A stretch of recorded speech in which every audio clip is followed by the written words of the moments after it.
If you believe for 1 minute that you are not absolutely accountable for your life as it is, you're in for a huge shock. No, you can't blame the other person for the misery you create in your own Why life. do we allow our politicians to make laws that perpetuate a society of victims? Listen, stop talking. Stop talking. Everything you just said is a lie. Hey, you're not going to pull that one here. Listen to what you're saying. You're making excuses for someone's self-abuse. That's People, it. when will we learn? The problem is not out there somewhere. It's looking at you in the mirror. We don't have the luxury to assume someone else is going to say what we're thinking. It's time to walk it like you talk it. These noble words I hear you saying mean nothing because you're not doing anything other than talking. Enough is enough. What is going on in the banking industry? This is the craziest thing I've ever seen. And I'm not talking about the record number of failing banks that hit the news this week, nor am I talking about the idea that the health and well-being of the banks is generally the last thing to recover in an economic downturn. What I am talking about is the fact that this current banking crisis is being equated to the savings and loans failure of the 90s. Now, I'll admit, I was not paying attention to the economy or the banking industry as a fresh-faced 7th grader in Northern California. I barely remember having a passing awareness that there was a savings and loan problem. I do remember that the bank I grew up with and had a small savings account became U.S. Bank overnight. So here we are, almost 2 decades past, and we're looking at a banking crisis similar to the one from the 90s.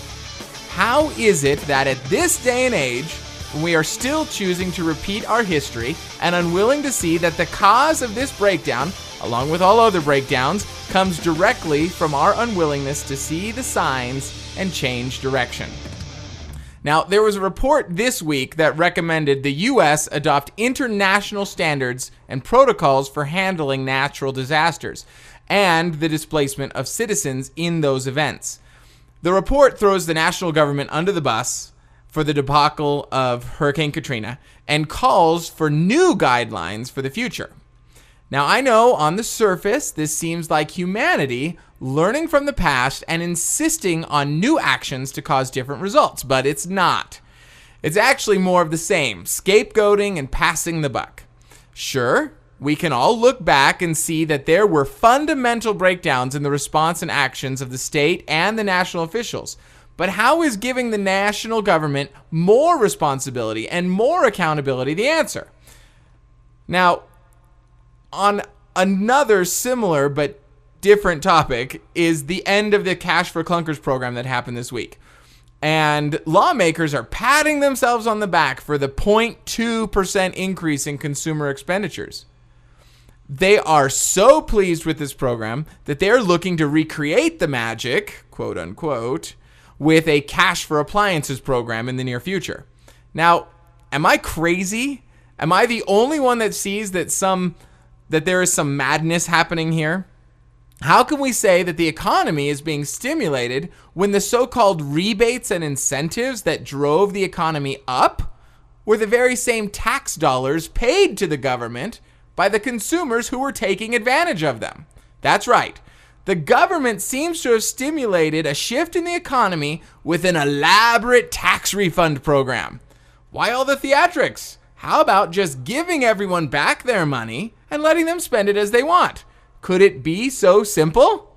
Now, to discuss all these issues and topics with me today is, as always, Melissa Barlow, here to bring her beauty, power, and passion to the discussion and balance out the cold and different alien I seem to be.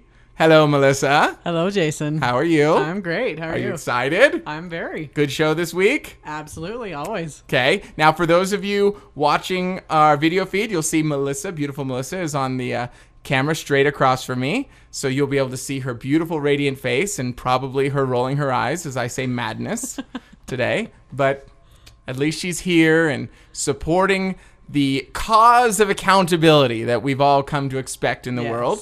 So I actually printed up this article about, let's see, what was it? The banks, the banking industry. And what I found interesting about it was that this was an article from, we'll say, the newspaper Journal Chronicle of the United States. Yes. It was from a website of such, and I did not... Oh, AP. That's something, right? Yeah. Legitimate. Yeah, okay. Sounds real. So I was reading this article by Marcy Gordon, published a day ago. So I assume that's the 28th of August. And basically what it says here, I highlighted something, was that it says the pace of bank failures has accelerated. Then she asked the question, what would it take to turn the banking sector around? And what can people do to protect their savings in the meantime? Now, what I found most interesting about this was that it talked about kind of the catastrophic failure of banks. How so far, 84 banks have fallen. Like, that's more than I actually thought. I don't hear about all 84. And lists tumbling home prices and spiking unemployment and all these things. And basically talking about a bunch of different banks that went under, their assets being seized, all that stuff. Now, the article says that analysts believe another 100 to 300 banks are going to fail. Okay, 100 to 300 banks are going to fail. Do we have that many? That's what I'm wondering. What is this, like the bank of third grade? Is that something?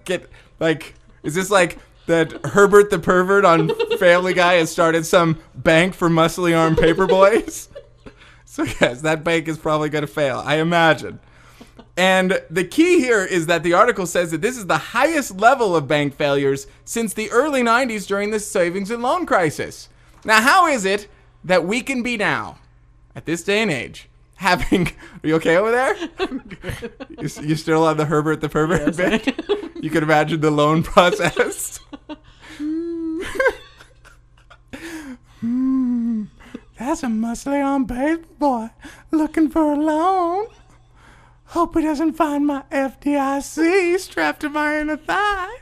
Is that something? Okay. That's disturbing beyond all measure. Probably going to be censored on the internets for that. The webternets. So how is it, back to the subject of savings and loan, how is it that we're sitting here nearly two decades later and we are facing equal, if not greater, bank closures than we had in the 90s for a similar reason? How is it that humanity, in their adaptability, is so adept at repeating their history? Riddle me this, Melissa. Go. Your job is to speak for the rest. Well, the rest would say, well, we didn't see this coming. Blah, blah, blah. My congressman this. Blah, blah, blah. You know, all that stuff. Okay, right. I know. It's always about someone else was supposed to see it coming. Because I'll be honest, I'm not sitting here saying I knew it was coming. Okay? Okay. But the article, one of the things that caught my attention in the article was, what can people do to protect their savings in the meantime? Because we assume that banks are being gobbled up and failing all the time. And it actually says, well, you just have to sit back and trust that the federal insurance is going to... Trust? Yes. Trust that the federal insurance, bank insurance, whatever they call that, is actually listed here in the article, and I don't care enough to read it, is that, just sit back and just trust. And if you have more than $250,000 in any single bank, you may want to move your money around. Well, based on the current economy... The guy that has 149... You're screwed. Yes. Too bad. No, for the guy who has 251, you are now a creditor to the bank. Yes. Yeah, so that's awesome. So now, ultimately, this is my question. Why is it that we expect the government or anyone to protect our money when we don't care enough to pay attention to protect our own money? Well, I mean, I'm not saying take your money out of the bank and put it under the mattress, but this whole idea and consciousness that, well, it's not my problem. The government fell to pieces and dropped the ball here, and now not only is the federal government accountable for repairing the banking industry, they're also accountable for repairing my life that fell apart because I was trusting that the government was